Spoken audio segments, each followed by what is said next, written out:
너희가 믿을 때 성령을 받았느냐?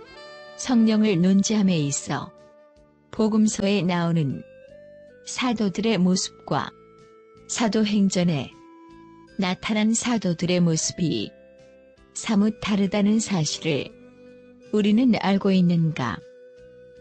복음서에 나오는 베드로와 요한 등 사도들의 모습은 실수와 허점투성이고 문제로 가득 차 있다는 것을 만날 수 있다. 이들은 예수님을 3년 동안 따라다니면서 직접 가르침을 받았고 기적을 체험했고 또한 그 의미를 구별되게 강습까지 받아가며 긴 시간 예수님과 삶을 함께 했다.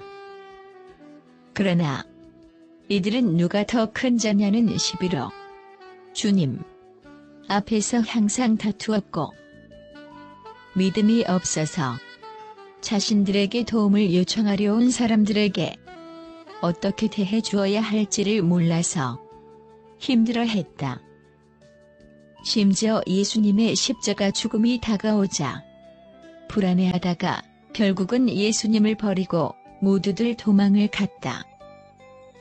수제자 베드로는 그토록 예수님의 큰 사랑을 받았음에도 나는 예수를 모른다고 3번이나 부인했고 나중에는 저주까지 했다. 이들은 주님의 뜻이 무엇인지 감을 잡을 수 없는 것은 말할 것도 없고 자신들의 정체성에는 방향성조차 없었다. 그랬던 그들이 사도행전 3장 이후에는 완전히 다른 사람으로 변화되어 나타난다. 베드로가 예루살렘에서 예수님 복음을 증거하니 그 자리에서 3,000명이 한꺼번에 집단 개종하는 일이 일어났고 예수님과 3년이나 같이 있었지만 예수님 생각을 전혀 알지 못했던 사도들이 이제는 처음으로 마주친 성전 미문에서 평생을 안진뱅이로 걷지 못했던 사람이 진정 무엇이 필요한지를 정확하게 캐치하여 걷게 하는 능력까지 보여준다. 예수님을 버리고 숨거나 도망갔던 사람들이 전혀 다른 사람이 되어 나타났다. 주 예수를 믿으라. 예루살렘의 종교 지도자들이여. 만나는 사람 누구에게나 담대하게 복음을 전하는 예수님의 증거자로 일거에 변화되어 있었다. 그 당시 종교 지도자들의 협박과 회유에도 우리는 보고 들은 것을 말하지 않을 수 없노라. 거침없는 답변을 이어간다. 그러나 복음서에서는 예수님과 3년 동안이나 함께 있으면서도 직접 보고 들은 것을 말했던 사람들인가? 전혀 아니지요. 수많은 기적을 보고 진리를 배웠고 예수님이 메시아임을 분명히 체험했지만 결정적인 위기가 자신들에게 다가왔을 때 보고 들은 것은 아무런 힘도 발휘하지 못했다.